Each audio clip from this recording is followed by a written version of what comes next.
안녕하세요. 경제 읽어주는 남자 김광석입니다. IMF가 중국에 대해서 경고를 멈추지 않고 있습니다. 지난주에 IMF의 경고로서 제시해드렸던 하나의 대주제는 중국의 부동산발 유동성 위기, 유동성 함정이라고 말씀드렸습니다. 이어서 이 두 번째 경고는 중국의 바로 부채 늪이라고 볼 수 있겠습니다. 중국이 그동안 고도의 성장을 이어왔었던 그 배경에는 부동산을 빼어놓고 얘기할 수 없겠다. 더 성장시키자 하면서 부동산 개발업체들을 활용해서 또 지방정부에게 우리 이만큼 성장해야 되니까 이만큼 인프라 건설해 라고 압력을 가하면서 그게 성장률에 반영되어 온 것이다. 부채를 쌓아서 성장해 왔던 것이다. 그런데 이제 부채에 덫에 놓이는 것 같다. 이제 부채에 과도한 부채 의존을 해왔기 때문에 추가적인 부채 의존할 수가 없고 부채에 대한 상환 능력이 없어지는 과정에서 해당 정부는 또 해당 지방정부는 또 해당 기업들은 상당한 부채의 역습에 놓일 수밖에 없는 환경 아닌가 하는 생각을 해볼 수가 있을 것 같습니다. 중국 경제가 워낙 어렵다 보니 중국 경제는 더 이상 미국 국채를 보유할 만한 여력도 줄어드는 거예요. 외환 보유고는 좀 유지해야 되는데 계속 미국 국채를 매각하고 있어요. 국채를 매각하고 또 금 보유량을 늘려나가고 있어요. 중국 자체적으로 보아도 중국 경제가 혹은 세계 경제가 뭐 지정학적으로 여러 가지 면에서 앞으로 좀 불확실하다, 불투명하다 하는 것에 대해서 대비하는 모습도 펼쳐지고 있습니다. 저도 2025년 경제전망서를 준비하면서 2025년 경제를 바라볼 때 2025년 한국 경제 성장률을 전망치를 제시함에 있어서 워낙 중국에 대한 의존도가 높은 한국 경제를 전망하는데 중국을 예의주시하지 않을 수가 없습니다. 물론 오늘 드리는 이야기도 중국 경제를 걱정해서가 아니라 중국 경제가 어떠한 상황에 놓일 때 우리 한국 경제는 어떤 충격을 피할 수가 없을까를 가늠하기 위해서 진단하는 거라고 볼 수 있겠죠. 저도 2025년 전망서 속에서 정말 중국 경제를 모니터링하고 그리고 어떤 위험 요인이 있고 어떤 대응을 해야 될지를 제시해 드렸다면 IMF도 이 보고서를 통해서 정말 중국 경제 이런 위협 상황에 놓여 있고 그래서 중국 경제 이렇게 대응해야 된다라는 경고의 메시지를 아끼지 않고 있습니다. 그런 IMF의 경고를 담아서 지금부터 이번 주 경제 읽어준 남자 어떤 중국의 상황에 놓여 있는 것인지 살펴보도록 하겠습니다. 일단 중국이라는 나라가 사실 엄청난 경제 대국으로 도약한 건 사실이에요. 세계 GDP 수준으로 1위부터 쭉 나열을 해보면 1위가 당연히 미국이지만 2위가 중국입니다. 또 PPP 기준으로 보면 중국이 중국이 미국을 압도하는 부분도 있고 또 세계 교역량, 수출액 이런 것들을 비교해 보면 중국이 어떤 부분에서는 미국을 오히려 우위에 있는 모습들도 확인됩니다. 양적으로만 그런 것이 아니라 첨단 산업, 첨단 기술 같은 영역에서도 예를 들면 산업용 로봇 뭐 이런 부분에 있어서는 이미 중국이 그 어떤 나라를 추격하지 못하게까지 양적으로나 기술적으로나 따라오지 못하게 우리가 초격차 전략을 펼쳐야 되는데 중국이 초격차 전략을 펼치고 있는 모습이라고 볼 수 있겠습니다. 그만큼 중국이 정말 예의주시해야 될 경제 대국으로서 도약한 것만은 사실입니다. 그러나 중국이 이렇게 성장하고 도약하는 과정에서 부채도 같이 늘었었다. 부채가 같이 늘어왔었기 때문에 상당 부분을 빚으로 쌓아 올린 중국의 성장이다라고 표현하는 것이 그렇게 틀린 부분은 아니다. 정부 부채, 또 지방정부 부채가 있는데 지방정부 부채의 상당 비중이 LGFV예요.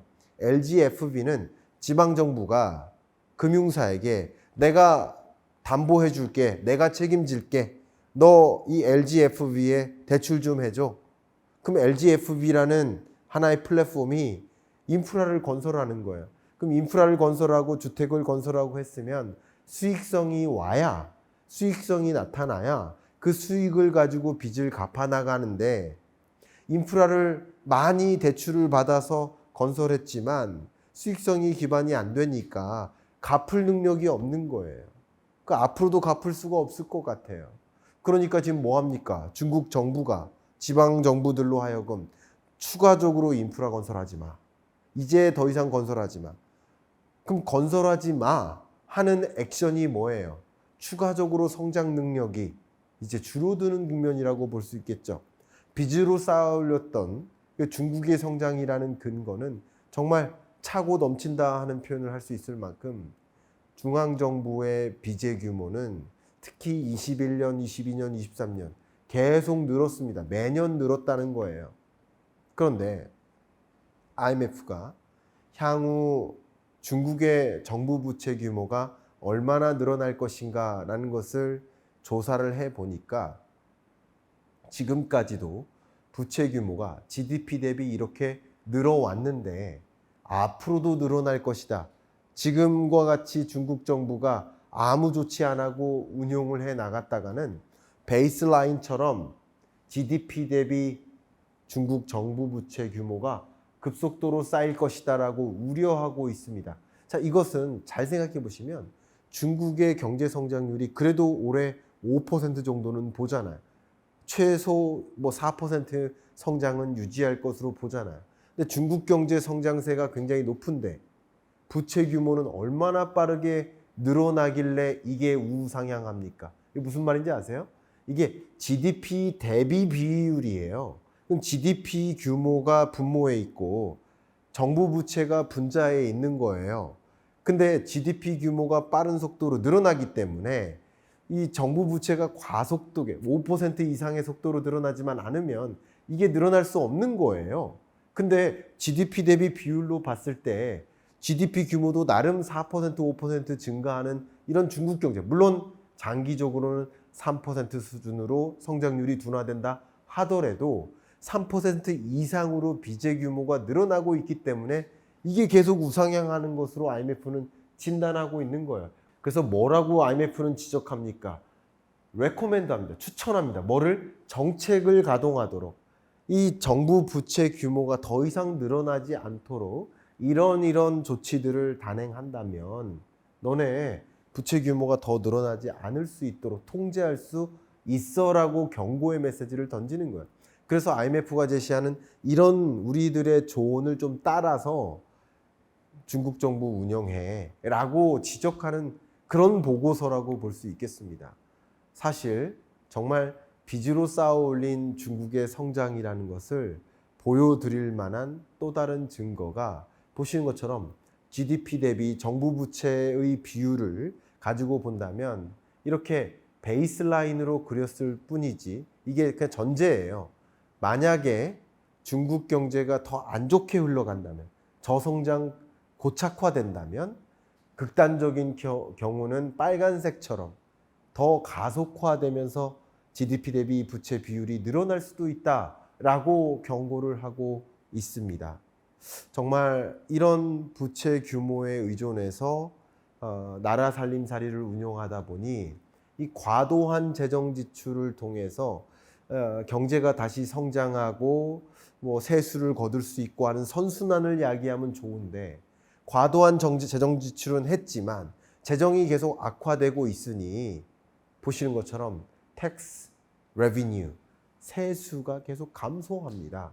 그러니까 세수가 늘어나면 좋은데 재정 지출을 해서 뭐 예를 들어서 R&D 투자를 하고 신사업을 만들고 그 신사업이 다시 중국 경제를 부양할 수 있게 움직인다면 선순환을 유도할 수 있는데 계속 세수가 감소해 왔던 거예요. 그런데 당연히 세수는 감소하는데 재정을 계속 지출하고 또 부채에 의존해서 살림살이를 해오니까 재정이 어떻게 됩니까? 악화됩니다.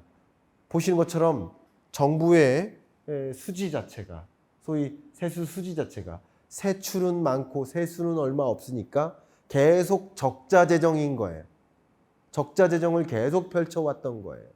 0 미만에서 2017년부터 24년까지 계속 맴돌았던 거 아니겠습니까?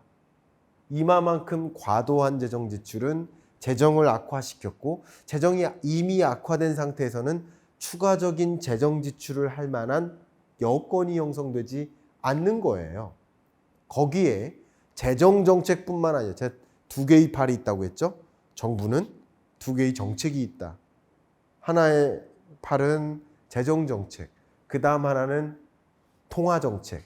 재정 정책 관점에서는 힘을 다 쓴 거예요. 이제 더 이상 힘을 줄 수 있는 힘이 안 남았어요. 그럼 왼팔을 보겠습니다. 왼팔이 뭐죠? 바로 통화 정책인데 그동안 보세요. Step up liquidity injection. 이게 뭐예요? 유동성 공급의 주사기를, 그러니까 유동성을 공급하기 위한 주사기를 있는 힘껏 줬다는 거예요. 펌프질했다는 거예요. 유동성을 제공하기 위해 펌프질을 해왔다. 유동성 주입을 강화해왔다라는 거예요. 보시는 것처럼 금리를 이미부터 모든 금리들을 인하해온 것이다. 코로나19 충격 이후 금리 인하가 2020년부터 22년까지 파란색만큼 금리를 인하해왔다면 22년 이래로, 23년 이래로도 금리 인하가 있습니까? 있어요. 23년, 24년 동안에도 금리 인하를 해온 거예요. 유동성을 엄청나게 주입해온 겁니다. 정말 중국을 대변해주는 이 시중금리들 보세요. 모든 시중금리가 다 통제되듯이 다 인하되어 온 겁니다. 유동성 주입을 강화해 온 겁니다. 정말 어마어마하게 많은 유동성을 공급했습니다. 그러면 이렇게 유동성을 공급했으면 작동이 돼야 되죠. 작동이 되는가가 중요한 거예요. 작동이 안 되는 겁니다. 작동이 안 되니까 어떻게 됩니까? 중국은 성장 한계에 직면하는 겁니다. 중국 경제가 보시는 것처럼 이 파란색 그래프가 아웃풋 갭이에요. 아웃풋 갭의 개념은 뭐냐면 잠재 GDP가 있잖아요. 그러니까 잠재 성장률이 있고요. 실제 성장률이 있잖아요. 그것의 차이값이 아웃풋 갭이다라고 생각하는 게 제일 쉽습니다. 그래서 잠재적으로 중국의 GDP는 2024년 이만큼인데 100이어야 되는데 잠재 GDP를 밑도는 GDP를 기록한다. 바로 그거예요. 그래서 GDP 아웃풋 갭이 어떻습니까? 계속 마이너스예요. 중국 경제가 정상적으로라면 이 정도 성장하는 게 맞는데 그 정도 성장을 못하는 거. 왜 그러냐면 퍼블릭 섹터의 디맨드, 정부 주도의 경제인데 정부가 적극적으로 수요를 일으킬 수가 없는 입장이에요. 이미 재정을 퍼부었지만 추가적으로 재정을 퍼부을 만한 여건이 조성되지 않는 거예요. 왜? 부채에 덫에 빠졌기 때문이다. 그러면 향후 어떻습니까? 인프라 사업 통제합니다. 12개 지역에 대해서 추가적으로 인프라 건설하지 마. 이제 건설하지 말고 부채를 줄여 하는 액션을 취합니다. 결국 그런 과정에서 지금까지 부채를 가지고 경제를 도약시켜 왔는데 이제 부채에 의존할 수가 없으니까 성장세가 주춤해질 수밖에 없겠죠. 기여도로 보겠습니다. 프로퍼티 섹터, 소위 말하는 부동산 경제라고 할까요? 부동산 산업 섹터의 성장 기여도가 마이너스로 작용해요. 또 에너지 섹터, 윈드, 솔러, 재생에너지죠. 풍력 발전, 태양광 이런 발전을 포함한 에너지 섹터의 성장세가 상당히 높았는데 그 부분도 이제 더 이상 주춤합니다. 그러니까 이런 것들이 오히려 역의 기여도를 가져오면서 중국이 고도의 성장을 이제 포기할 수밖에 없는, 결국 부채에 덫에 놓인 거예요. 부채로 쌓아올린 성장이 이제 더 이상 부채 때문에 성장의 한계에 직면하게 되는 그런 굉장히 딜레마에 빠진 상황이라고 볼 수 있겠습니다. 제가 지난주에도 중국 경제를 진단해 드렸고 이번 주에도 중국 경제를 진단해 드렸습니다만 두 개의 영상을 다 보신 분들은 이제 그럼 우리는 어떻게 대응하라는 말입니까? 하는 질문을 주십니다. 우리 경제가 중국에 대응해야 되는 이유는 중국 경제 성장률 자체가 둔화되고 있기 때문입니다. 이런 상황에 놓여 있기 때문에 성장세가 주춤한 것입니다. 2024년 중국 경제 성장률 5%, 25년 성장률 4.5%, 20년대 후반 끝자락 3%대 성장세가 주춤해집니다. 물론 제가 강조해드린 것은 중국 경제가 이런 악재의 면만 본다면 더 가혹하게 안 좋고 중국 경제가 끝난 거 아니야 하는 생각을 하실 수 있지만 중국 경제가 성장이 둔화되는 것이지 성장이 끝난 건 아닙니다. 나쁜 것만 보면 그렇죠. 그러나 중국 경제가 이 구경제 말고요, 신경제적인 측면을 보면 또 엄청나게 도약하고 있는 모습을 확인할 수 있습니다. 반도체, 전기차, 로봇, 인공지능 여러 영역에 걸쳐서 세계 경제를 압도하는 이 신경제만 보면 이렇게 이 구경제 체제에서 신경제 체제로 점차 나아가기 때문에 여전히 중국 경제는 성장하고 있다. 다만 예전과 같은 고성장은 포기해야 되는 것이다라고 가정할 필요가 있겠습니다. 그런 국면에서 우리는 중국 경제를 바로 진단하는 것이 되지 않을까 의견을 먼저 드리고요. 우리 한국 경제는 어떻게 대응해야 되나 자료 보시는 것처럼 우리나라의 주요 수출 대상국들이에요. 우리나라 전체 수출의 약 20%가량이 대중국입니다. 제가 23년 기준으로 여러분께 말씀드린 것은 이건 우리 수출 구조를 보여주기 위함이고 월별 수출액이 중요한 게 아니라 구조를 보기 위해서 연간 수출액을 보여드리는 것입니다. 그런 기준에서는 24년 연간 수출액은 아직 집계가 될 수가 없죠. 24년이 끝나야 25년 초에서야 이 자료가 나오니까 그래서 23년 기준이 최신 기준이라고 다시 한번 강조하고요. 23년 기준으로는 우리나라 전체 수출의 거의 20% 가까이가 중국으로 가고 일대 최대 수출 대상국이니만큼 중국 경제 성장세가 주춤해지고 그런 과정에서 우리나라의 대중국 수출길이 막힐 수 있다. 그러면 우리는 어떻게 해야 됩니까? 수출 구조를 바꿔야 된다라는 말씀을 드릴게요. 베트남, 대만, 싱가포르, 인도, 호주, 멕시코와 같은 그 밖에 다른 수출 대상국, 또 여기에 표시되지 않은 인도네시아, 또 필리핀스, 이런 주요 신흥국들에 대한 수출 의존도를 높여나가는, 중국 수출하지 마세요가 아니라 중국 수출은 놔두래도 향후 부상할 만한 신흥국들에 대한 관심을 갖고 그런 국가들에 대한 수출 의존도를 높여나가는, 그런 국가에 대한 신시장을 개척해 나가는, 그런 국가에 더 적절할 만한 신상품을 개발하고 그 신시장에 어울릴 만한 그런 어프로치를 제공하고, 또 정부는 기업들이 그런 신시장에 접근하기 좋은 가이던스나 혹은 컨설팅을 제공해주는 그런 수출 구조 개선을 위해 달려나가야 될 필요성이 있지 않을까. 우리는 어떻게 대응해야 됩니까? 수출 구조를 바꿔나가야 된다라는 것을 말씀드리고, 결국 중국이 이런 저성장 체제에 가는 과정에서 특히 구경제에 해당되는 수입 수요는 줄어듭니다. 반면 신경제에 해당하는 수입 수요는 또 늘어나기가 어려워요. 왜냐하면 자국 경제 자체적으로 해결하고 있습니다. 오히려 신경제 체제는 우리 경제랑 경합을 벌일 경쟁자 구도예요. 그러니까 어느 구조를 보나 대중국 수출을 늘려나갈 만한 그런 여지가 많지는 않아요. 그런 면에서 우리는 어떻게 대응해야 되느냐? 수출 구조를 개편해 나가야 된다라는 메시지를 좀 강력하게 드리고자 하고, 기업과 정부가 또 우리 민간에서도 어떤 나만의 준비를 해야 될지를 생각해 볼 수 있는 그런 계기가 되셨기를 바라는 마음으로 이번 주 경제 읽어주는 남자 마무리하겠습니다. 감사합니다.